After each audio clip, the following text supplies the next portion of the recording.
Morning, everybody. What a beautiful Sunday morning that it is. Are you happy to be here this morning? Are you thankful that you're a Christian this morning? I hope that you are. It is, as we've been talking about, a little bit here and there throughout the year, the best life from here to eternity, to be a child of God. Speaking of life, tomorrow, I don't know if I've mentioned this yet, is my 40th birthday. They tell me that's an important milestone birthday.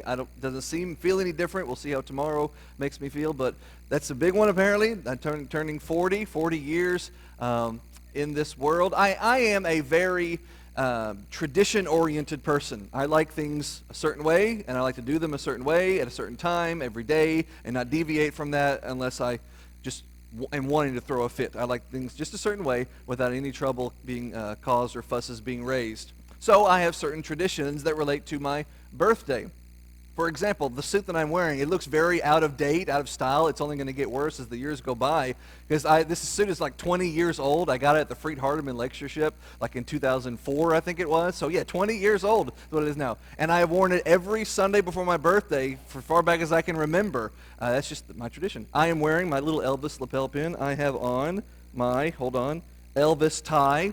I have my Elvis socks that Dan and Susan Williams gave me a couple days ago. I have my Elvis underwear on, but you'll take my word for it. The rest is all belonging to me. So that, in more ways than one, this is my birthday suit. This is what my birthday suit actually is. So that's that. Another tradition that I have for myself with relating to the Sunday before my birthday, sometimes the Sunday of my birthday, is I like to preach a sermon where if this was the last sermon I was ever going to preach, this would be one that I would think is fitting for my last sermon. That's kind of morbid, I know. I apologize for that, but that's the way my mind works sometimes. My heroes are all preachers. All my heroes, all the men that I've ever looked up to and admired and try to emulate and follow are preachers, are men of the Word. And many times you'll hear about great preachers who will, obviously, as almost all of us do, die unexpectedly, die suddenly, die without any kind of forewarning.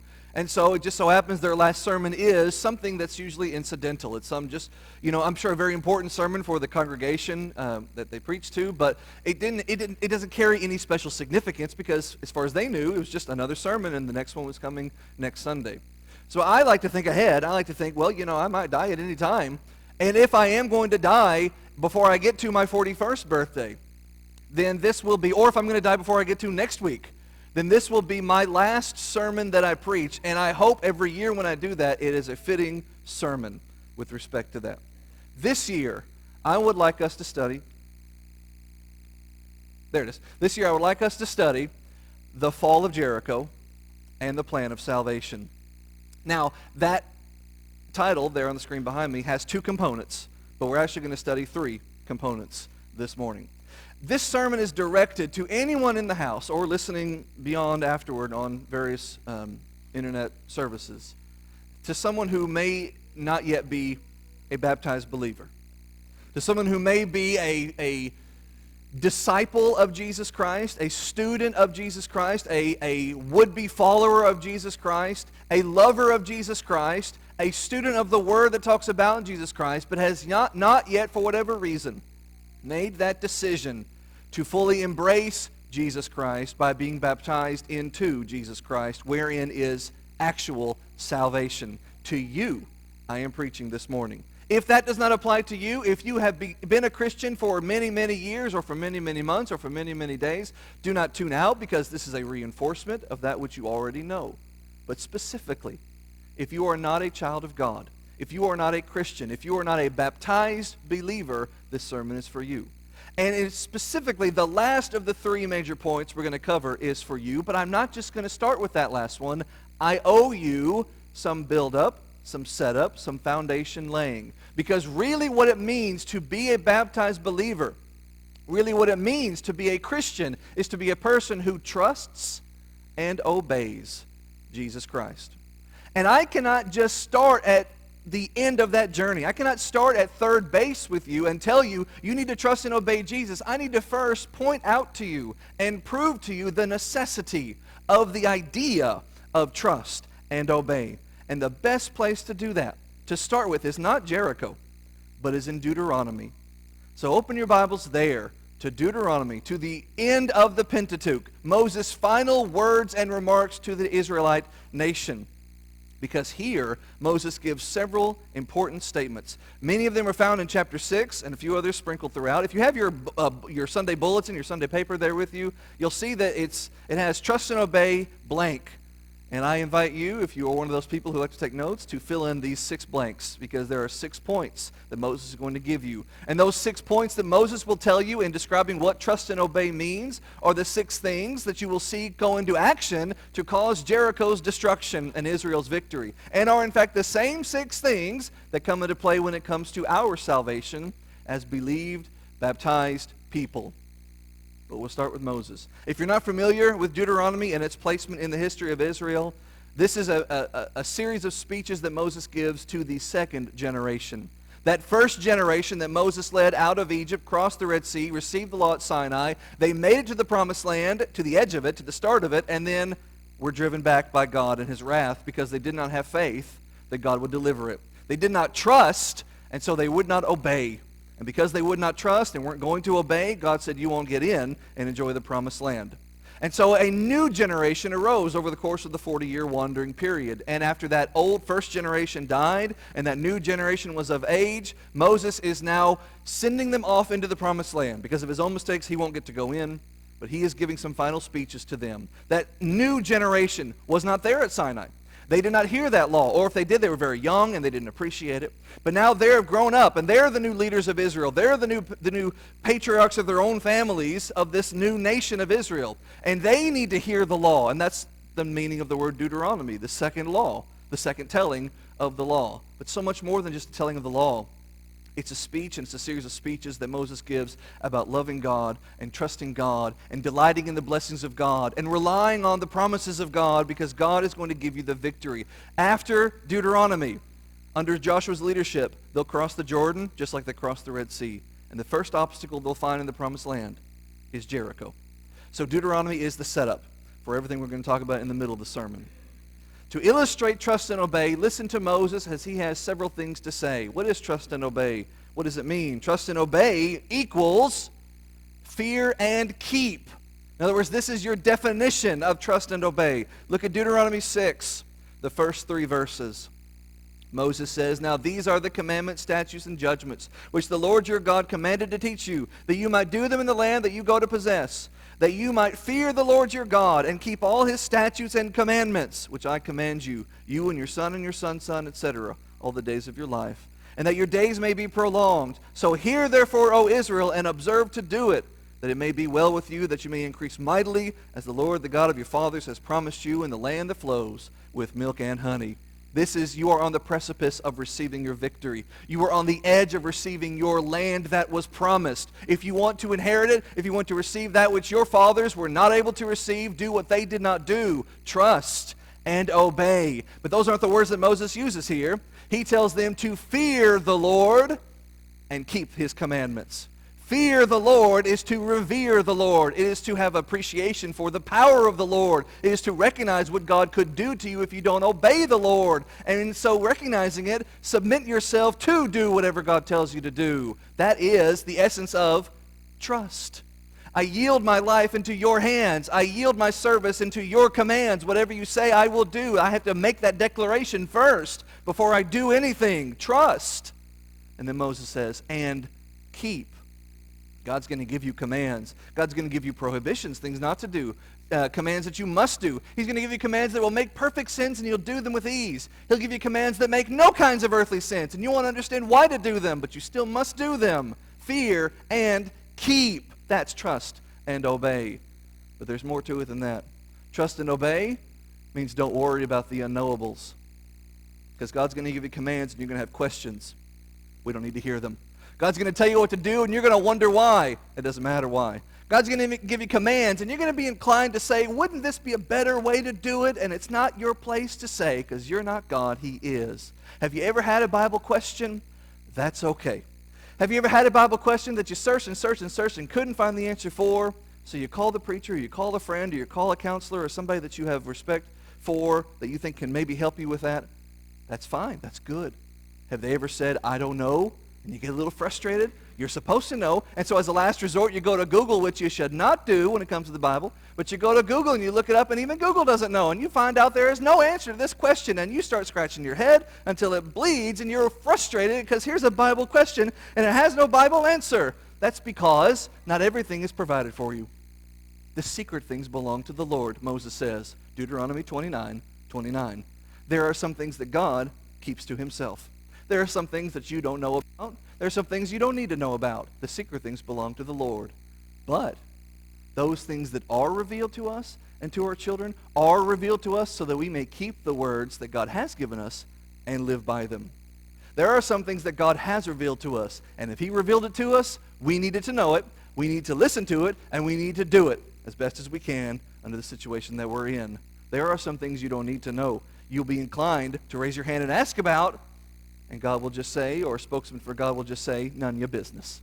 The secret things belong to the Lord. Trust and obey means don't worry about the unknowables. Trust and obey, go back to Genesis 6, is an all or nothing proposition. Genesis 6:4-6. Hear the Lord, hear, O Israel, the Lord our God is one Lord, and you shall love the Lord your God with how much of your heart? With some of your heart? With some of your heart all the time? With all of your heart some of the time? With some of your heart some of the time? Love the Lord your God with all of your heart all the time, with all of your soul all of the time, with all of your might all of the time. Because when you serve God, God who is an eternal being expects eternal service. God doesn't take a day off. God doesn't rest. God doesn't slack off. God doesn't become lax, nor does he expect you to be either. You're not God. You're not going to do it perfectly. God is also eternally patient and merciful as long as this world is standing. But the goal for you, the striving agenda for you, is to love the Lord your God with all that you have, with all of your heart, soul, mind, and strength. That's trust and obey entirely. You don't just trust some of the time. You don't just obey every now and then. You don't just trust when it's convenient. You don't just obey when it's easy. Trust and obey is an all or nothing proposition. Something else trust and obey is. Trust and obey, ... or die. These are the stakes. Look at Deuteronomy 30, verses 19 and 20. Deuteronomy 30, verse 19, Moses says, I call heaven and earth to record this day against you. I have set before you life and death, blessing and cursing. I have given you, before we continue the reading, Moses says, I have laid before you, God has, through me as a spokesman, two possible paths for you to follow. Not getting into the minutia, not getting into the particulars, not getting into the specific thou shalts and thou shalt nots. It's two roads you may travel down. And free will you have to choose which road you can travel down. I have set before you life on this hand and death on the other. Destruction on this hand and perseverance on the other. Blessing on this hand and cursing on the other. But God doesn't leave it at that. God doesn't just say, here are your two roads, decide what you want, I'll see you later, or I'll never see you at all. No. God lays before you the paths you may take, and then God begs you to take the right one. Choose life, Moses says. You can choose death, but that is not God's preference. You can choose destruction, but that's not God's want. You can choose cursing, but that's not God's need or desire for you. Choose life so that you and your seed may live, that you may love the Lord your God, that you may obey his voice, that you may cleave to him going down this path of life and perseverance and blessing. You can cling, hold tight and fast without an inch of space between you and him to God, for he is your life and the length of your days, that you may dwell in the land which the Lord has sworn to your fathers, to Abraham, Isaac, and Jacob, to give them. You get to inherit. But if you want to inherit it, you must trust and obey. And trust and obey means fear and keep. And trust and obey is all or nothing. And if you choose not to obey, if you choose to say, I don't want the promised land if it's going to take all that out of me, I'll take something else. I'll choose something else. There is no other alternative that leads to life. If you either take the promised land, you either take God at his word, you either take the blessings of God, or you go out. And there will be no Moses to lead you in this wandering.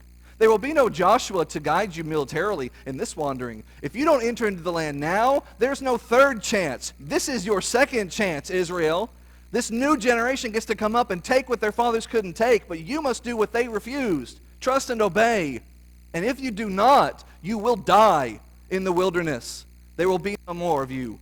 Trust and obey, or else. Trust and obey because there is no other option. If you want to live, trust and obey, or there's no other way to be happy, as the song says. There's only death other than that. Trust and obey. Almost done. Two more. Then we move on. Trust and obey. Go back to Deuteronomy 6. Trust and obey by setting an example for future generations. Because you are not just you. You are an adult with children of your own growing up. And now you have to set an example.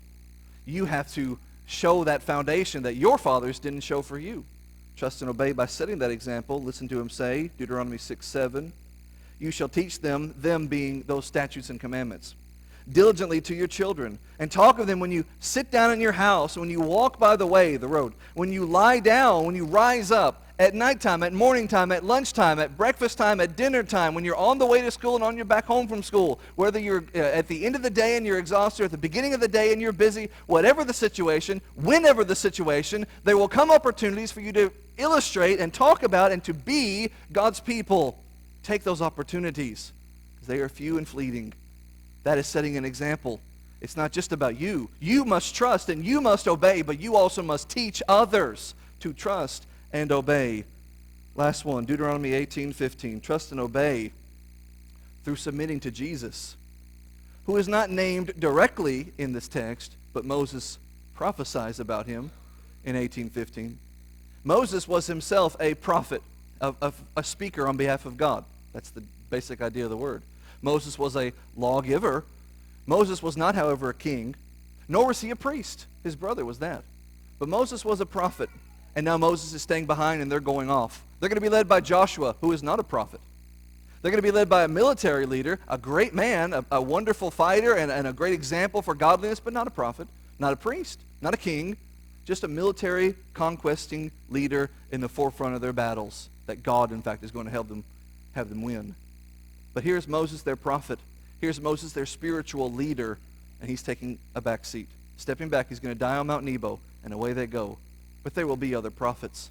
God will raise up a Samuel. God will raise up a Nathan. God will raise up an Isaiah and a Jeremiah and a Micah. All throughout their history, God will raise up men who will speak on behalf of God and who will predict great things to come and predict doom that is on the horizon unless they repent. Prophets will rise, but Moses doesn't say, I'm going to go away, but there will be more prophets. Moses says, I'm going to go away, but one day God is going to raise up another prophet. Singular, of singular importance. One day there will come another spokesman on behalf of God of far greater authority than Samuel or Nathan or Isaiah will ever have. One day God will bring upon you someone who is like unto me, a lawgiver, a deliverer, a savior, a leader for you to follow. Someone who will not just speak on behalf of God, but greater than me will himself be God in the flesh. And from then on, those people, even while Samuel was around and Nathan was around, they still waited and looked for the day when the prophet would come and arrive. Your New Testament tells you who that prophet is. It is Jesus of Nazareth. It is this man who came, God in the form of a man, born of woman, but from God himself, of God himself, is God himself, speaking God. As God speaks, so he speaks. As he speaks, so God speaks. Because his words are the words of God. This prophet who is to come, Moses says, prepare for. Now we see who it is. So that just plants the seeds. We're going to water them in the middle of the sermon. We're going to see them sprout at the end of the sermon. Moses here in Deuteronomy defines for you what trust and obey is. Fearing and keeping. It's all or nothing. Don't worry about the unknowables. Trust in the Lord for the blessing lest you die. And do so by submitting to this one who is to come. Now, we go to Jericho. The first major obstacle, the first test. I suppose the first test has already been accomplished by this new generation. They crossed the Jordan, which the other guys weren't able to do. They weren't prepared to go that deep into the promised land without faith. But this new generation has shown the faith. They've shown the willingness to trust and obey. Now they get to put their trust and obedience into action. They have the readiness to do so. Let's see it in practice. And their first obstacle is the mighty walled city, the impenetrable city, the insurmountable obstacle of the walled Jericho. Some 23 or so square miles. Walls that go up as high as 15 to 25 feet. Thus far, no army has been able to penetrate it. Thus far, no fighting force has been able to defeat it. But as we'll see, word has already spread about Israel. The fame of Israel has already gone out. So Jericho is on alert. Here comes this army. Here comes this nation that has subdued mighty Egypt. Here comes this nation that has crossed the Red Sea and now crossed the Jordan River right there next to us and coming here immediately. They're on red alert. But let's see what God's going to do. Because they've got to be also thinking, what could they possibly do to us? We will be their dead end. Because no army has ever beaten us. And indeed, no army is going to. God's going to, single-handedly. He'll just use them to do it. So, trust and obey. What does trust and obey mean? What did Moses say first? Fear and keep. Let's take those two and split them into two parts. Trust and obey means to fear. Trust means to fear. Joshua 2, verses 9 and 10. Scouts have gone in to survey the city of Jericho. They're being hunted and chased down by the authorities there who know the army's outside. They're looking for scouts who might come in. Exactly, here are two. And they are now being protected and hidden in the house of Rahab the prostitute. And she says to the men, I know the Lord has given you the land, and your terror has fallen on us. And all the inhabitants of the land faint because of you. Because we've heard how the Lord dried up the water of the Red Sea for you when you came out of Egypt. And what he did to the two kings of the Amorites on the other side of the Jordan, Sihon and Og, whom you utterly destroyed. Your fame has reached our ears. Your deeds have reached our words. We have heard about what you are able to do. No, it's not them. We have heard what your God has been able to accomplish. We have heard how your God has accomplished these amazing feats through you. We've heard it, and it's caused us to faint. She has the seed of obedience planted in her heart. She's not there yet, but she has that seed planted. It starts with fear. It starts with reverence. It starts with being in awe of and thinking about, what does this amazing, awe-inspiring being want of me? I'm sure there were a lot, she even says it, a lot of people in Jericho are fearing the Lord. Not all of them are going to be saved. Rahab will be. Those who are with her will be, because their fear will lead them to the next thing. It's fear and keep. It's trust and obey. Joshua 2:18 and 19. The scouts say to her, when we come into the land, you shall. That's not a request. That's not an option. That's a commandment. You shall bind this line of scarlet thread at your window, when you, the one that you let us down by. And you shall bring your father and mother and brethren and your father's house and home to here with you. And it shall be that whoever goes out of the doors of your house into the street, his blood will be on his head, and we'll be guiltless. But whosoever comes into your house, his blood will be on our head, if our hand comes upon him. We are going to spare your life. These walls are going to come down, and when they do, our armies are going to rush in, and it's going to be an instant victory. And in the course of that, there will be many people fighting us, and many people will be killed. But you do not have to be among them, Rahab, because you fear, so keep these commandments. Because you trust, obey these commandments. And if you do both of those things, you will live. And all who are in the house with you, if you don't keep the commandments, if you don't obey the command to stay inside, if you go outside, you will die. Trust and obey. Or die, you'll go outside and die, and we'll be guiltless to cut you down. But if you stay inside, your blood's on our hands. We'll take your life in our hands, and we will spare you. Trust and obey. Fear and keep. Joshua 6 now. Let's go to the battle itself, which is not a battle at all. Let's go to the victory and how the Lord accomplished that victory. It's so famous and it's so commonly taught, like at vacation Bible schools and things. It's so easy for children to get swept up in it. But let's just stop and not be children for a second. Let's stop and try to listen to the actual commands that God gives to his people to accomplish this amazing victory, which thus far has been an impossible one. No one's ever beaten Jericho. God's going to do it. God's going to do the impossible. Well, I fear the Lord. So, of course, I trust he can do the impossible. How are we going to do the impossible, God? How are you going to use me to do this impossible thing? Here's the plan. Now, the words we're reading here are not spoken by Joshua. They're spoken by God. I'll show you that at the end of the sermon when we get to Joshua chapter 5. But let's just imagine Joshua will, as he will, relay them to the army. An army that is sharpening their spears and swords. An army that is polishing their shields and sharpening their spears and polishing their swords and preparing for battle. An army that is putting on their armor and ready to go chopping off heads and ready to go defending themselves against arrows that might be flying at them. They're ready for war. They're ready for battle. Already they have fought, in every meaning of the word fought, the Amorites. And their victory in that battle was pretty traditional, other than the fact that at times in battle Moses would have to lift up his arms to cause them to win.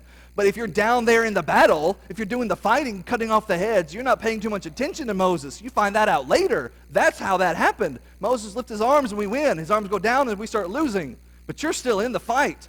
So you're prepared for another one of those fights. So Joshua comes to relay the battle strategy to you. And here's what it sounds like. Imagine being an Israelite hearing this. Joshua 6, 3 through 5. You shall surround the city, all you men of war, and go round about the city once. You'll do this 6 days.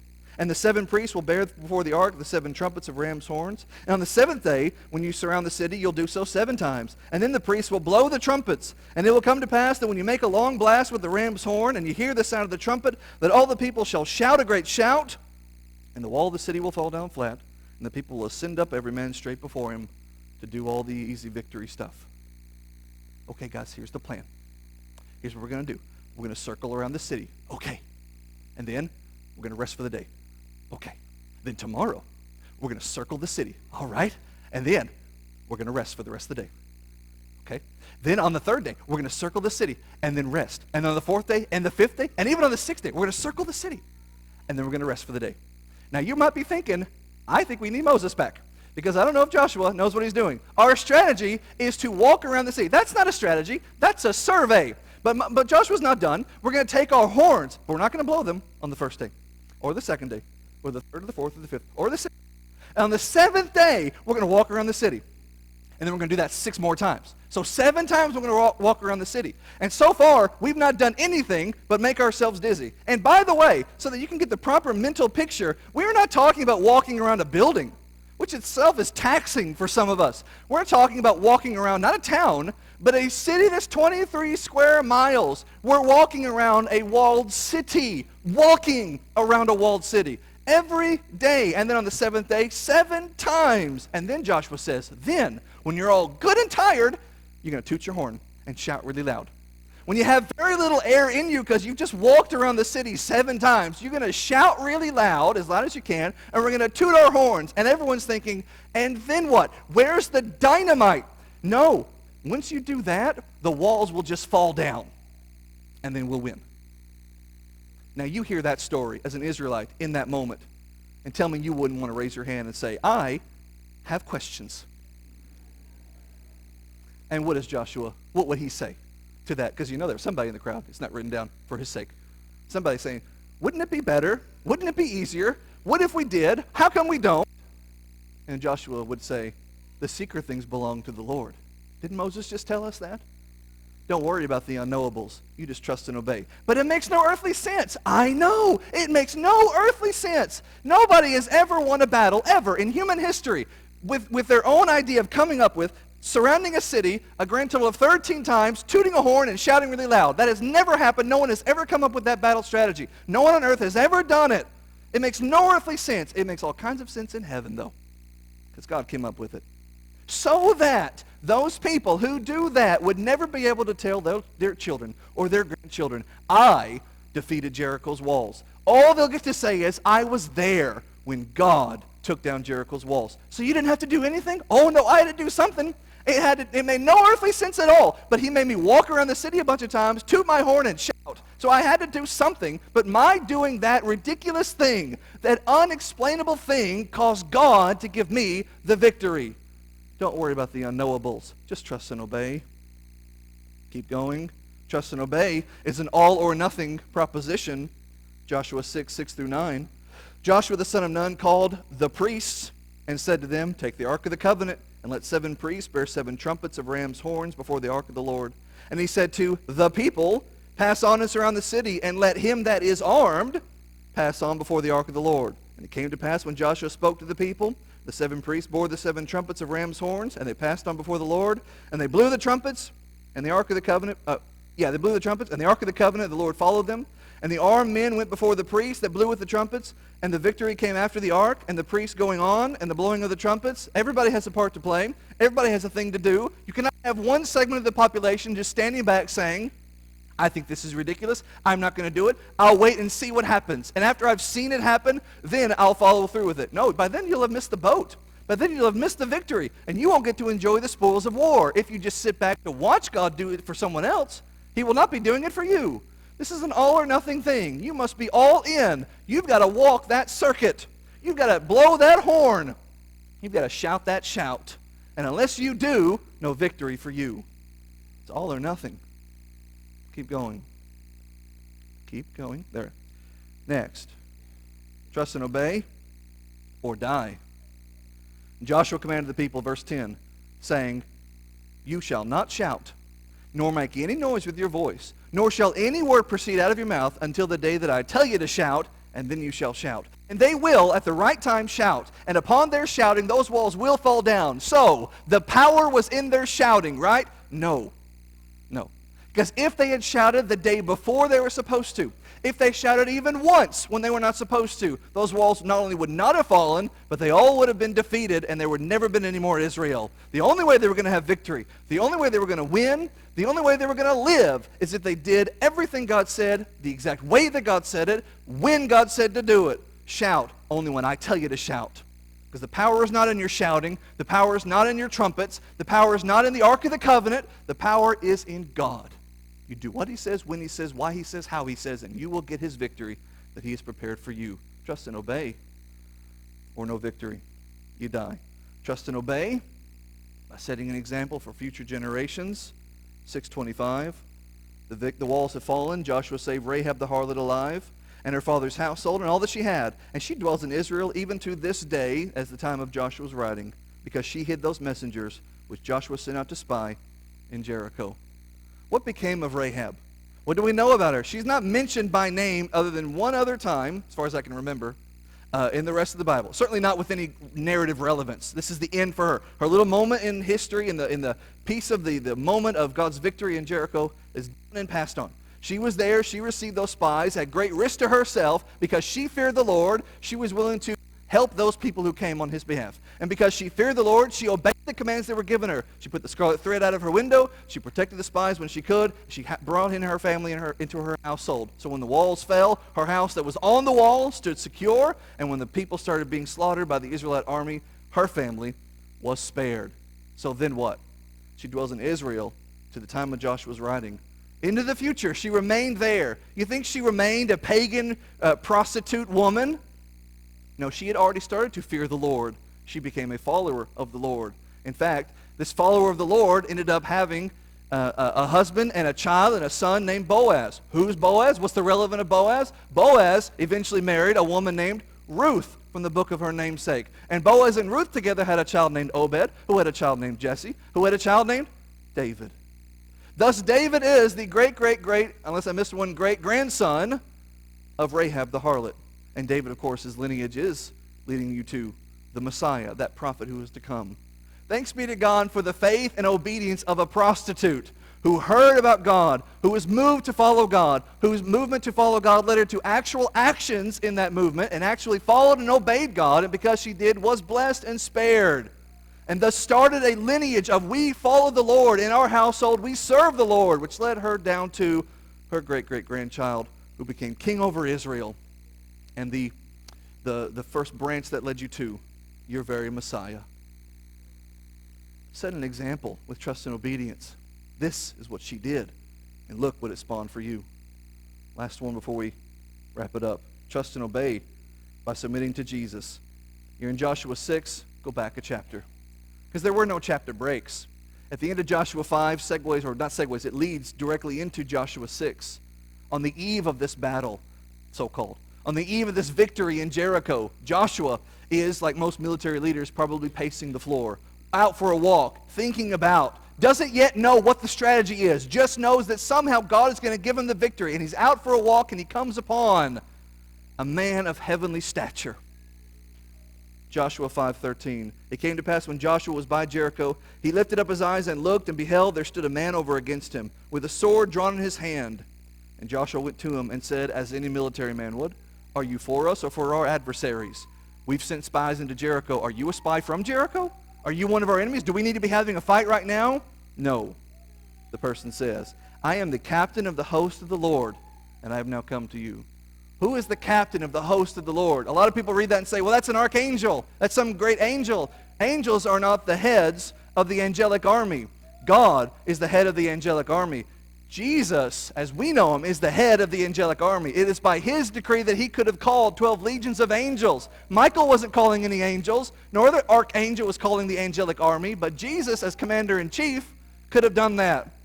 This is God come in a form that Joshua can converse with and see.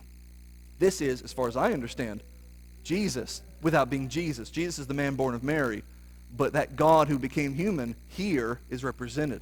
Here comes before Joshua as he appeared to Moses in a burning bush, as he appears to others in a still small voice like Elijah, etc. That's who this is. As Isaiah saw him on his throne in chapter 6, he sees this being God. Thus, he falls on his face to the earth and did worship. And this angel doesn't tell him not to, because he's more than an angel. And says to him, he said to him, "What does the Lord say to his servant?" And the captain of the Lord's host said to him, "Take your shoe off your feet, because the place where you now stand is holy ground." As it is when you're conversing with God. Moses wasn't speaking just some angel. Joshua wasn't talking to some archangel. They were speaking to God. Take your shoes off. This is holy. The victory is mine. Thus leading you right into, this ends at the end of the chapter. The next verse, forget there's a chapter break. The next verse is, "And the Lord said to Joshua, see, I have given into your hand Jericho." And so he turns and he looks, and all I see are walls. But to God, I see victory. It just hasn't happened yet. Because once I've made that promise, once I've said it's yours, it's yours. You just got to go take it. The men and the mighty men and the king, they all are yours. Go take it. All you have to do is trust and obey. It is a gift freely given, but you have to do something to receive it. Thus we wrap up with just one verse. Mark 16:16. He that believes and is baptized shall be saved. He that believes not shall be condemned. Trust and obey. Trust and obey means fear and keep. Fear God and keep his commandment. I am up here speaking. I am telling you to believe Jesus Christ and be baptized. And if you do that, you are not responding to me. You are not obeying me. You are not doing it because I told you to. You are doing it because God has said to you, believe and be baptized. He that believes me, Jesus says, and is baptized into me, Jesus says, shall be saved by me. If you don't do that, be condemned. Fear and keep. Trust and obey. Trust and obey. Don't worry about the unknowables. He that believes and is baptized shall be saved. That's all you need to worry about. Someone raises their hand. But what if I was on a middle of nowhere desert? What if I was in the Sahara and there's no water to be found anywhere around, and I stumble upon a Bible and I read that Bible having never obeyed the gospel, and in reading that Bible I learn what to do to become a Christian, but there's no way to be baptized because I'm in a desert. What do I do then? The person says. And I'll tell you what you do then. You go to that oasis that's right over there and get baptized there. And they'll say, where'd the oasis come from? Same place your desert came from your imagination. And in that same nation, there's an oasis where you can be. It's a hypothetical and it's ridiculous. What must you do to be saved? He tells you right there. You figure it out how to get out of the desert. And when you do, get to some water and obey the gospel. Don't worry. Don't let a hypothetical, don't let a wild, weird, brainless scenario keep you from doing the simple command that is laid before you. Trust God and obey God. And if you do that, don't worry about the particulars that other hypotheticals might introduce. Everyone in this room right now, none of you are in a desert. We are all right here, and there's a baptistry right there. You have no excuse not, if you believe Jesus, to be baptized into Jesus as he tells you to be. Trust and obey. It's all or nothing. He that believes, what's the next word in the verse say? And is baptized shall be saved. Belief, mathematically, belief plus baptism equals salvation. Therefore, belief minus baptism does not equal salvation. Baptism minus belief does not equal salvation, because your belief alone does not save you, nor does the water of the baptistry save you. Belief plus baptism, trust and obey equals salvation. And if you do not do both of those things, you will not have salvation. You will not be saved. I'm not up here saying that. I'm saying the words, but I'm quoting the man who spoke them. The man who went to the cross to purchase that salvation now lays upon you these commandments. See, I have given into your hands salvation and victory over the devil thereof. All you must do is do this. He's not asking you to walk around a city, but sometimes it feels just as strange. Baptistry? Baptism? Makes no earthly sense. Try marching around a city 13 times and tooting a horn and telling them what sense things make. Don't worry about it. Do what you're told. Do all that you're told, and you'll be saved. Trust and obey, or die. Jesus says, or be damned. That's even worse. Because death, we think of the word, and it carries a sense of finality, of being cut off, of being cut short, of suddenly being ended. Damned, condemned, your Bible might say, carries with it a passage of time and a feeling and understanding of you not being with God. That's far worse than death. That is a fate worse than the grave. He that believes and is baptized shall be saved. He that stops believing, believeth not. That little TH at the end of believeth in the old King James, it's not just everyone was talking like Shakespeare back then. The TH at the end of a verb means you continue doing the verb. Or in this case, you stop continuing to do the verb. If you stop continuing to believe, you will be condemned. You only got to be baptized once. As Brad very eloquently said all throughout his class this morning, you must continue to be faithful. You must continue to be believing. And if you stop that, you'll be lost. And that's why Jesus doesn't have to say, well, he didn't say he that is not baptized shall be damned. First of all, this is one sentence. I would not expect my Lord, who is perfect in everything, including grammar, to need to repeat the word baptism in the same sentence where he just told you to do it. So he doesn't have to say, he that is not baptized and not believed shall be condemned. He doesn't have to say that. He's already told you to be that. Now he says, after you've been that, if you don't keep on believing, you will not keep on receiving the salvation that he's promising. It's all or nothing or die. Trust and obey by setting an example for future generations. I know I said one verse, but this verse just before it, it's all one big sentence. Go into all the world and preach. Go into all the world and preach. Forget what you're preaching for a second. You have heard something. Someone has preached to you. Now you, in full trust and obedience to God, are going to obey it. Then what? Does it stop with you? How selfish that would be if it just stopped with you. I got mine, so I don't need to tell anybody else. No, someone told you, go tell somebody. Go into all the world and preach. Pass that on to future generations. Go into all the world and preach what? Gospel. Because that's where your salvation comes, from Jesus. From that same magnanimous and magnificent heavenly being that Joshua spoke to, that same prophet that Moses predicted has now come, died, resurrected, and ascended, and now reigns as a king over his people. You get to be his people if you trust and obey. It's not trusting and obeying me. I didn't die for you. It's not trusting and obeying me. I didn't rise for you. Your salvation comes from Jesus. He purchased it with his own blood. He purchased it. And after rising from his death for you, he says to you, obey him. Obey his gospel. His gospel, which is his death, burial, and resurrection. Obey that. How? By reenacting it. Obey that by you putting your sins to death in repentance and trusting. By burying them in a watery grave. And by rising to walk in newness of life. You do that, and you trust and obey. You do that, and you'll be saved. Then just be faithful. Just keep on believing. You'll have times when you stumble. You'll have times when you fall. Get up again. We'll help you up. We'll help you get back on the right path. But become a Christian if you're not this morning. Believe and be baptized. Trust and obey. If we can help you, let us know how right now. Please come as we stand and sing.